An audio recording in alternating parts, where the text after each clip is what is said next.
If you're looking to really make a change in your life, this is the video for you. If you want to figure out, like, how do I even get started? Like, where do I even start? Like, you don't even know where to begin when it comes to starting a business because you don't even know what kind of business you want to have. Look no further. I got you. This is for you. I'm going to keep it 100% transparent as always. I've seen people get an EIN, they'll get an S Corp or an LLC, they'll have a business bank account, and then there's no business. I'm like, is there a website? What's the brand? What do you do? And they can't even tell me. That's a problem. Just because you have your LLC or your business bank account or your EIN, that does not mean that you have a business. It just means that you went and Welcome back to my channel, Entrepreneur. So we recently made a video about how you can become a successful businesswoman. We utilized Proverbs 31 and a little bit of law of attraction so you can figure out what soft skills and characteristics you need to have to even start a business, to even become a businesswoman. Now we're gonna go more into high level information of how to even start a business or even determine what kind of business you want to start as a businesswoman. If you've ever felt like you're drained out from your 9 to 5, like you want to generate additional sources of income, or you want to have a passion project, it doesn't necessarily have to be like this multi-billion-dollar company. Maybe it's something you want to work on the side. For instance, my colleague, she makes soap. She doesn't necessarily have a website or she doesn't sell it, but she makes soap. And I've tried her soap before. She'll because she knows I'm an entrepreneur, she'll always try to have me try her new types of soaps that she's made. And I think that's great. And this is what she does on the side. It's a project that she started during COVID. With all of that in mind, we're gonna talk about how to even start a business, what kind of business you can have, and where to even start. So your first step is to determine what type of business you want. So there's really only two types. There's a product-based and a service-based. Are you looking to sell something? Like, do you want to sell a mouse? Or are you looking to offer a service? Do you want to be a consultant? Do you want to teach? Do you want to provide advice for something? So you got to choose. Do you want products or services? So we live in a world where everything is all about having an Instagram page and having an e-commerce business with products that you're selling. But I'm here to let you know that you don't always have to have a product-based business. So we're going to talk about dropshipping, service-based businesses, and product-based businesses, and how you can start any of them. I've seen people get an EIN, they'll get an S Corp or an LLC, they'll have a business bank account, and then there's no business. I'm like, is there a website? What's the brand? What do you do? And they can't even tell me. That's a problem. Just because you have your LLC or your business bank account or your EIN, that does not mean that you have a business. It just means that you went and did these things that doesn't even generate any income for you. So let's start off with e-commerce. So you can have two different e-commerce businesses. You can do a drop shipping or you can do a product based on a product you created. Like for instance, my coworker with the soap, she doesn't have a website business, but she could have created a website to sell her soap. So your first step is to find your niche. You need to figure out what you're selling. So are you gonna sell a mouse? Are you gonna sell mugs, right? What are you selling? Then I'm pretty sure you're probably not gonna be the only one selling this thing unless you invented it. What makes yours different from whoever is selling it on Amazon or eBay? Like, what makes your business different? What makes your mouse different? Especially if it costs more, is there value being added? So that's where you having a niche comes in at. You need to know what makes your products unique. What problem is it solving for your customers? So once you have your niche, you know what you're selling, that's when building your brand comes in. Logos, the color scheme of your business, and the color scheme of your website. We haven't built the website yet. We're just thinking of the niche, thinking of the product. Now we're building the brand, we're creating the logo, and all of these things can be done for you via Fiverr or Upwork, where you can contract or outsource to independent contractors that are graphic designers that can really help you. Found your niche. Now that you have to build your brand, you've built your brand, now we go into building your website. Your website should be user-friendly. I'm not gonna go deep into how to build your website and all of that because there are other videos that you can watch on YouTube. I even have videos about this, so tune into that. So you have your niche, you built your brand, you're building your website. I highly recommend building a professional website, because if you have a crappy website and a good product, people won't buy. If you have a great website and a crappy product, people still won't buy. You have to have both, especially when you have an online store, because people can't really come inside your physical store to see you and to touch and feel the product. You have to make them feel like so engaged and connected to whatever you're selling that your shop now or your buy now button should be right on the home page, and they should be able to purchase right then and there. After you built your brand, found your niche, did your logo, built your website, that's when you want to start the legality portion, getting your LLC, getting your EIN, getting your business account. These are all important steps to do at the finale. Your trademark, your patents. Now, trademarks and patents are a little different depending on if you have a specific invention, then you could do that. I do recommend submitting a trademark for your name if it's very unique, and a copyright for your logo, because you don't want anyone to steal that from you. And marketing, obviously marketing like a pro, your day-to-day marketing. Once you have all of that set up, especially if you have a niche product, your marketing will make or break you. When it comes to e-commerce, you need to choose either a product or a service that you want to sell or market or provide. And then from there, you want to get your niche, you want to build your logo, and then you have a business. Now let's go into drop shipping. I'm not a fan of drop shipping because drop shipping is so generic. Like, you go find a product that everybody's already buying online. Drop shipping for me is like, okay, I don't want to have to compete with like selling a scrunchie. Like, everyone's selling a scrunchie, so I don't want to have to fight for all those sales. I like to have more unique niche-like products or services to help with my business, because I do feel like you shouldn't just go into business because everybody's doing it. I definitely feel like you should have something that you're passionate about to provide that service to your customers and clients, whether it's a product or whether it's some type of like consultation that you're doing. I think that it's really good to have your own niche as opposed to just copying everyone else, because you're gonna be Amazon and eBay and all these other different corporations that are trying to take as many profits from the world. If Temu's out here selling a mouse for $2, what is so different about your mouse that it's being sold for $30? And that's something that drop shipping will always question you about. The best part about drop shipping that a lot of people that they enjoy about it is there's no inventory involved. So you don't have to have all these products sitting in a warehouse or in a storage or in your garage to sell it. Once you have your brand, once you have your website, and then you build that relationship with the drop shipping company, all you have to do is market at that point. That's it. Once the customer purchases from your website, the drop shipping company charges you, and then they mail it out to the customer, the products, right? And see, that's the convenience a lot of people enjoy. They enjoy that hassle-free environment because they may have a 9-to-5 or they may have other passion projects that they're working on, and they prefer to have that relationship with drop shipping companies. And this is where drop shipping becomes very scary for me. You have to choose the right company because all companies are not good. You have to make sure that they're providing a qualitative service to you, that your orders are arriving on time. There's a return policy there listed directly with that drop shipping company. You have to have a reliable source. Your vendor and your drop shipper have to be reliable.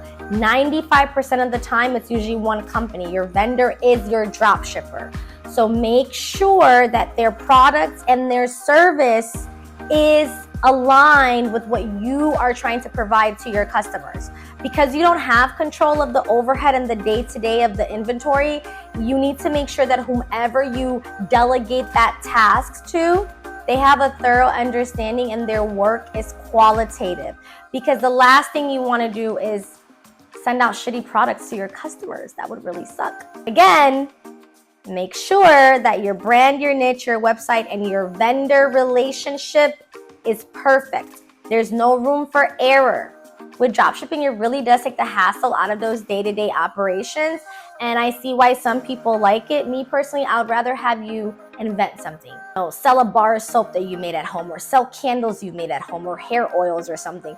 I'd rather have you do something more niche related because then you can really tell a story to your customers, as opposed to, oh, she's selling scrunchies too, I can go get this from Amazon, or mugs, or whatever it is, right? I think that when you become more unique in this market, when you have more of a niche, it will take time to grow the brand, right? It will, but like any business, even if you have dropshipping, you're not just gonna get sales immediately. It takes time to build a brand. It takes a lot of time. NVIDIA started in, I believe, 1994, and now we're like 30 plus years in, and now they are, you know, $1 billion company or $1 trillion company, right? I'm not saying that it will take you 30 to 40 years, but it possibly can, depending on the business that you have. So we talked about having an e-commerce that's more niche related, building your brand around it, doing your marketing, and then getting all of your credentials. Let's talk about having a service-based business. So service-based business is my favorite. I love service-based businesses because it gives me the freedom and flexibility I need to do other things. I'm not really into product-based businesses anymore. I have both right now. I have a coffee-based business and I have a healthcare tech company where I provide services. I do overall prefer to have service-based. Most of the time it can be remote.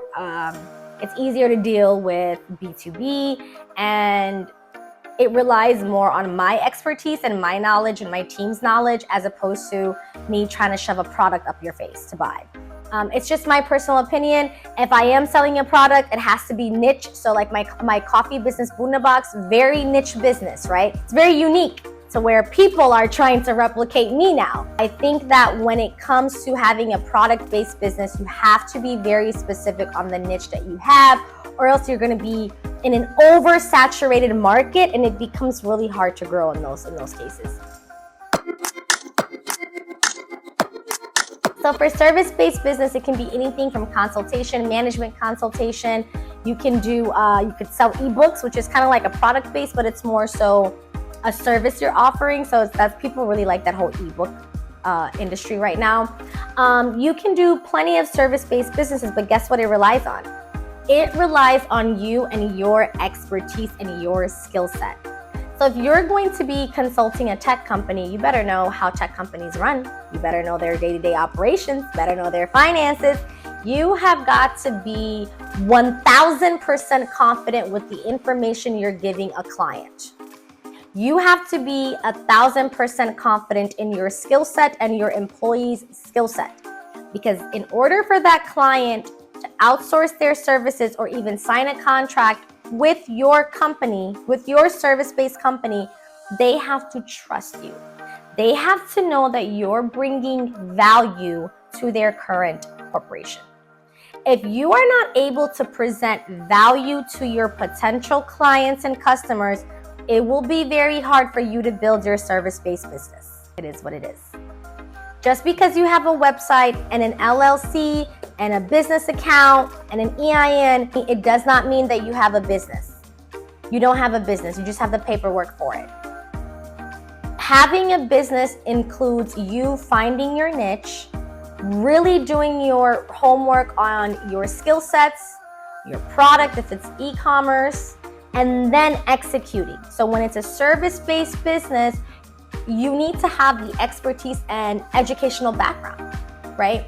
For me, for instance, my service-based business, I have over 12 years of work experience. All of my professional college degrees are surrounding that specific industry. So when I am able to speak to my clients or my potential customers, I have the utmost confidence that they rely on me. Like, the way they rely on me is insane. It's like they can't even make a move without contacting me. And that is how well-versed you have to be in your industry for people to trust you and to take on your services for them.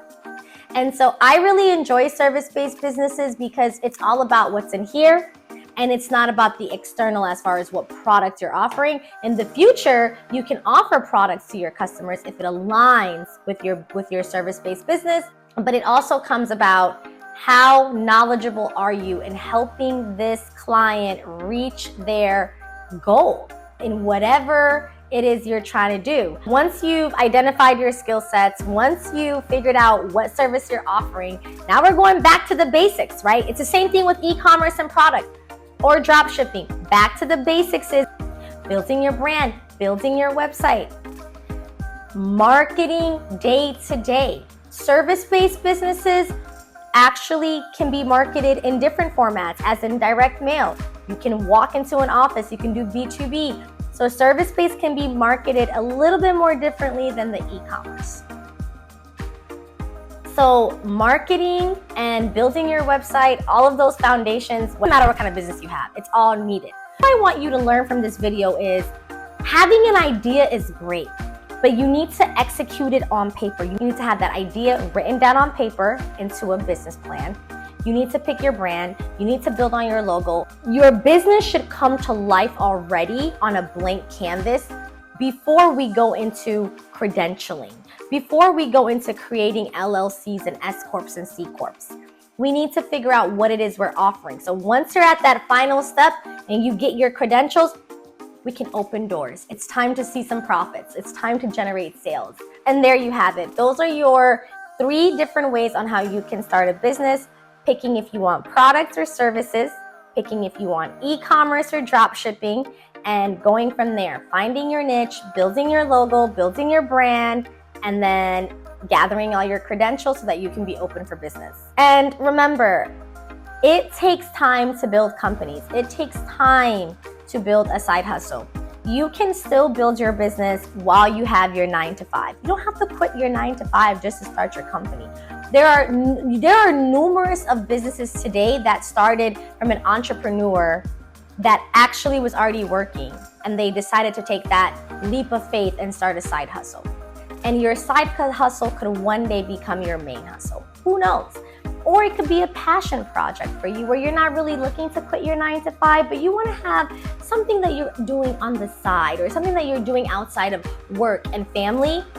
You can do that. We live in a world where if your mindset programmed correctly, every opportunity or everything you experience can become an opportunity for you. When opportunity starts to knock, you have to be able to see that it's an opportunity and take it. And the only way that people are able to see opportunities that are presented to them, because an opportunity is not going to come and be like, here you go, I have an opportunity. It's not. It's going to come around in a way where it's packaged. It won't even look like an opportunity.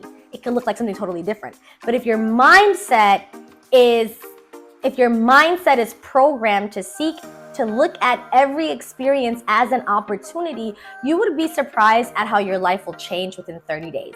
Within 30 days, having that mindset shift will really help you see that, wow, opportunities knocking here and there. When that window closed, that door opened. And the only way that you're able to identify that is by having an optimistic point of view and having a very broad perspective on life. So that's my little tip for you guys today on how to start a business. It's not easy, it's hard, but definitely attainable. Thanks for watching, and don't forget to like, subscribe, and share. Bye.